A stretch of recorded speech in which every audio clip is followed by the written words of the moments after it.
This is Tucker Carlson shopping in Russia. He went around for a while and explained how groceries are way cheaper in Russia than they are in the United States. This is not new. In fact, economists have created multiple measures explaining different prices of goods in different countries. The big one is PPP, or Purchasing Power Parity. But since this is the Absurd Chicken channel, we're instead going to take a look at the Big Mac Index. The Big Mac Index measures the cost of Big Macs in different countries. It shows you that Big Macs are generally more expensive in richer countries.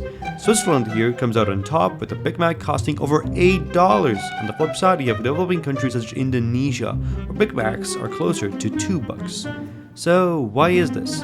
Well, one obvious explanation that people brought up to Tucker is that rich countries are richer.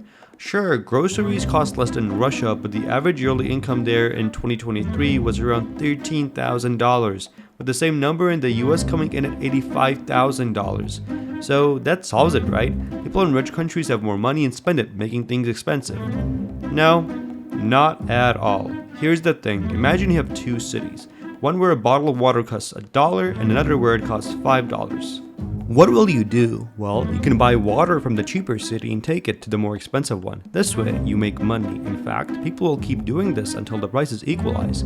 This idea is called the law of one price and says that prices of everything should be equal everywhere, regardless of incomes.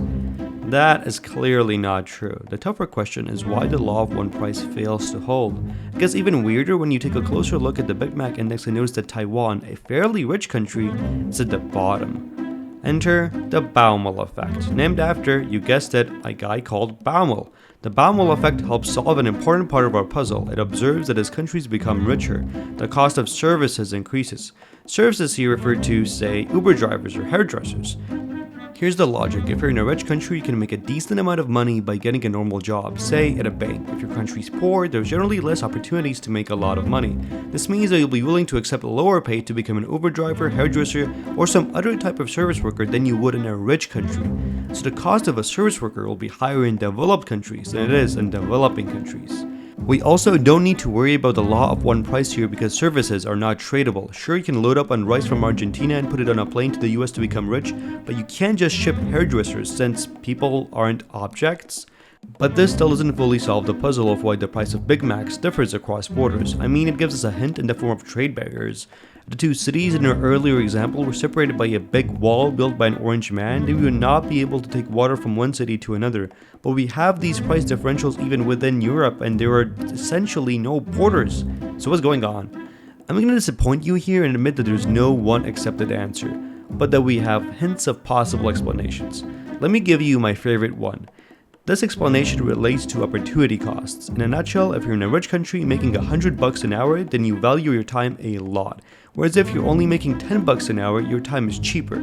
If the guy from the rich country finds out about a $40 discount half an hour away, then he might just not take the time to go there because half an hour of his time is worth $50, which is more than the discount. On the other hand, the guy making $5 in half an hour would jump at the $40 savings opportunity. As a result, firms in rich countries will discover that discounts have a smaller effect than they do in poor countries, so they keep prices higher for longer. This explanation is elegant, but leaves much to be desired. Like, why is Taiwan so cheap despite being pretty well off? But I hope it gets you excited enough to subscribe to the channel so that you can learn more about the oddities in economics. This video was made possible with help from the University of Georgia, bringing quality education to Georgia and beyond.